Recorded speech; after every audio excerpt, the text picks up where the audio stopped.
Hey guys, mabuhay. I'm Ronald Dalus. And for today's video, we are going to unbox the OnePlus 7T in 2020. And just to let you know, I was able to buy this at Mobilizer Store.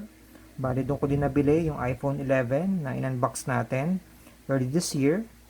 And the price for this phone is 25,500 pesos.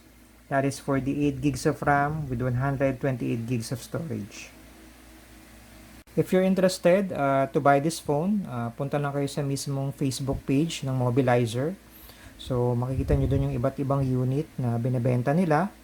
And if you have any questions or inquiry about their unit, message nyo lang sila using the Facebook Messenger. So, very responsive naman sila dun sa mga nagtatanong or nag-i-inquire dun sa unit na binibenta nila.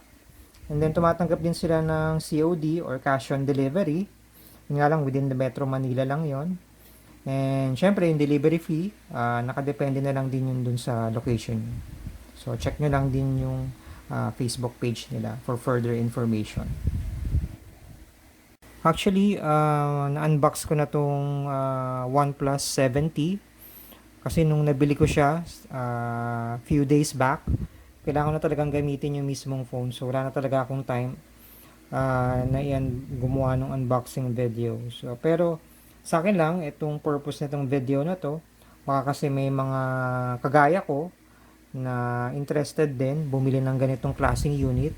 So, kung mapapansin nyo, no, itong unit na meron tayo is not a global version ng OnePlus 7T. So, mapapansin nyo, ano siya may Chinese language siya dun sa mismong box. So, this is the China version or Chinese version of OnePlus 7T.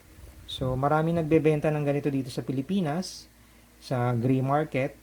And then, marami din bumibili nung ganitong klaseng version ng OnePlus 7T kasi mas mura talaga siya compared dun sa binebenta sa Digital Walker. Kasi sa Digital Walker, as of now, alam ko ang price nila is 29,990 pesos.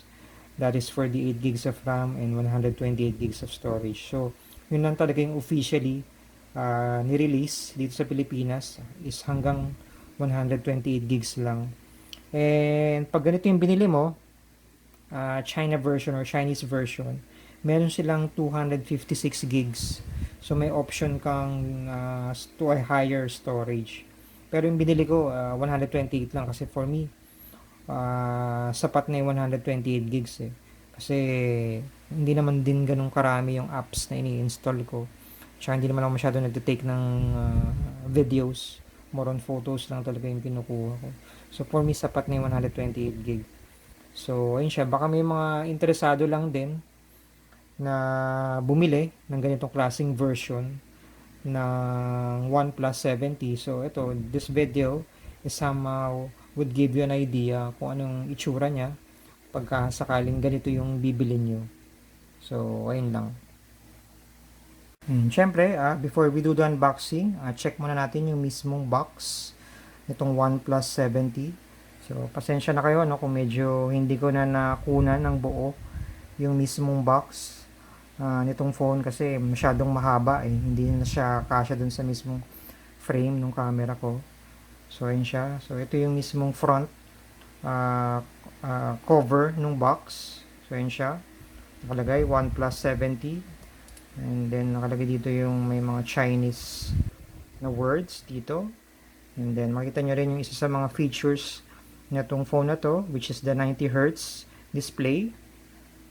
So, ayun siya. Yung sa harap. And then let's take a look at the side. So may OnePlus logo dito. And then wala na. Sa ilalim, parang QR code, parang ganon. Ilalim. And then sa side, nakalagay na OnePlus 7T.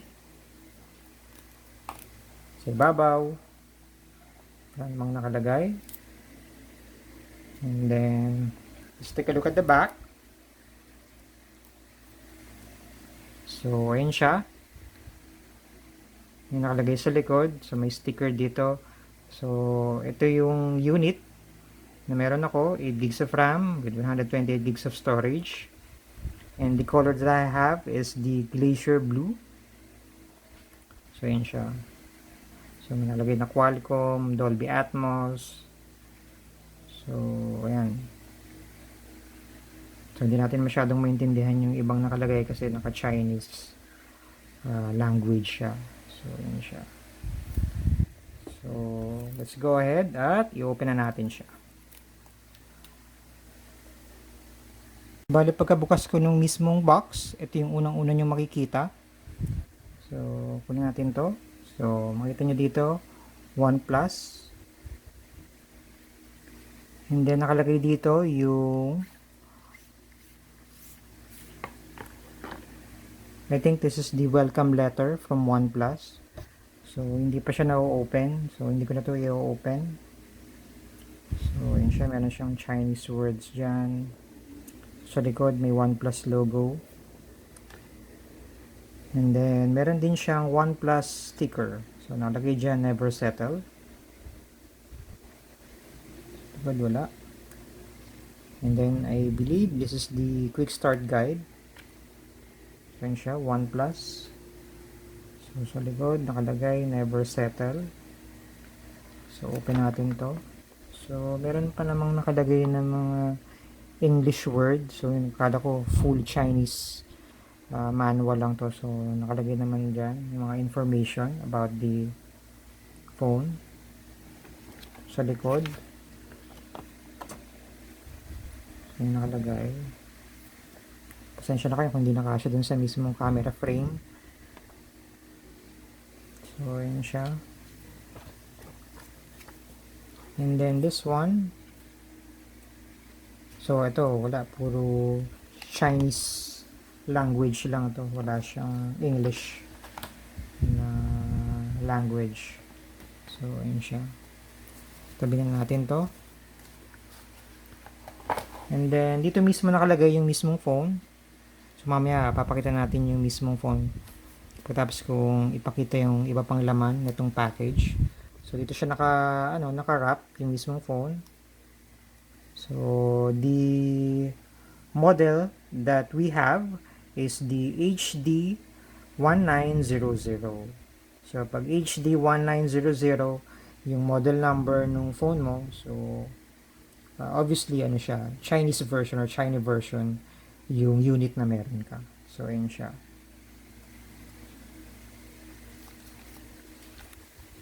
Tabi natin ito dito.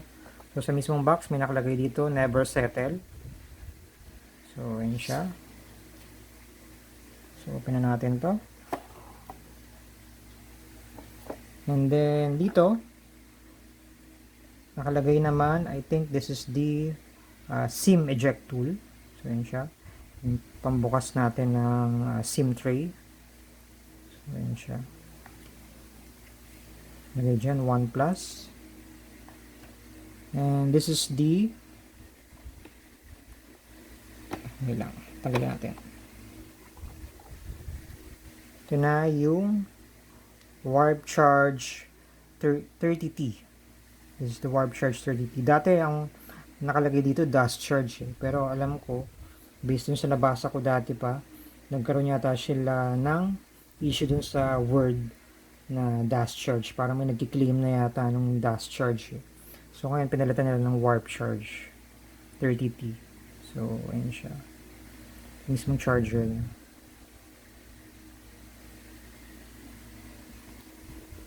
And then ito na mismo yung Warp Charge USB Type-C cable nila.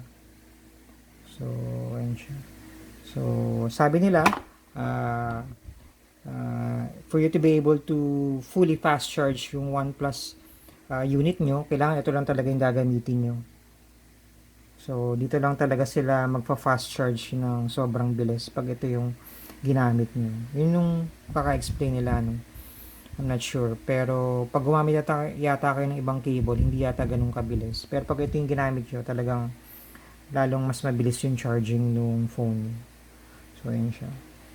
Ito na mismo yun. yun lang yung laman ng mismong package. So, after this, ipapakita ko na sa inyo yung mismong OnePlus device.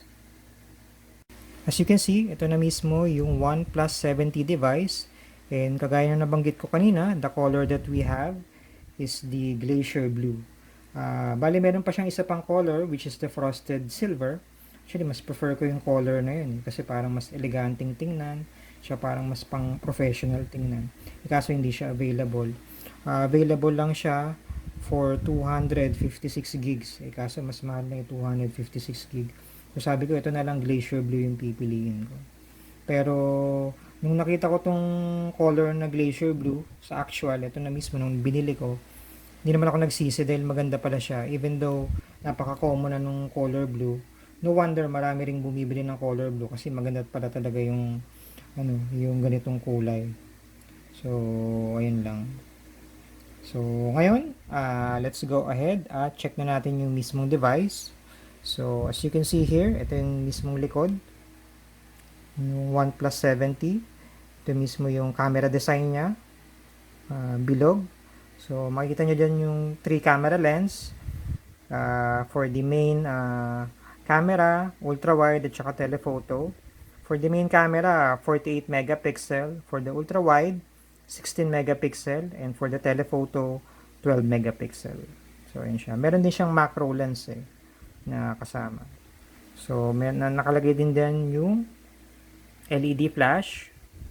So, yun siya. So, nandito yung OnePlus logo. So, sa ilalim naman, meron siyang OnePlus na word dyan. Then, kung mapapansin nyo, nakalagay na mismo yung free case ng OnePlus. So, nilagay ko na siya. Since wala pa naman akong time para makabili mismo nung case niya. So, butin lang, merong free palagi na case si OnePlus. So, ayun siya. Maganda naman siyang tingnan. Yung free case. Maganda rin yung quality ng free case na meron sila. So, ayun siya. And let's take a look at the side. So, nakalagay dito yung volume control. Sa ilalim, lagay ng SIM tray dito. Ito yung USB Type-C charging port. Speaker grill. So, ayun siya. And then sa side, ito yung power button at saka alert slider switch. So, yun siya. Sa gilid. Sa ibabaw, may microphone. And then, meron siyang mga antenna line dito. So, yun siya. And then sa harap, yun siya. So, ito yung mismong itsura niya sa harap. So, makikita nyo dito yung teardrop notch niya. Maliit lang din talaga yung notch niya dito sa ibabaw. Ito yung camera niya. This is the 16 megapixel front camera. So, yun siya. Nandito rin mismo yung speaker grill sa ibabaw. So, dual speaker na siya. Isa dito sa may mismong earpiece at saka sa ilalim. So, yun siya. So, unlock na natin to. So, yun siya. Yun na mismo yung itsura niya. So, nasa-setup ko na siya. And let's take a look at the settings. Na tayong settings. And then, na tayong about. So, yun mismo yung nakalagay sa about phone. So, hindi na masyadong magiging technical, no? So, overview lang naman to. Yung sa mga interesadong bumili ng OnePlus 7T na Chinese version or China version. So, ito lang din naman. So, yan, nakalagay sa kanya, Snapdragon 855 Plus, 8 gigs of RAM, 128 gigs of storage. Yung camera niya. And the display is 90 Hz, Fluid AMOLED, 6.55. So, yun siya. So, very smooth talaga, no? Yung 90 Hz na screen. So, yun siya, naka-Android 10 na siya. Alam ko, out of the box, Android 10 na to. Alam ko, isa to sa mga unang nagkaroon ng Android 10 nung nirelease to last year. I think October yata yun.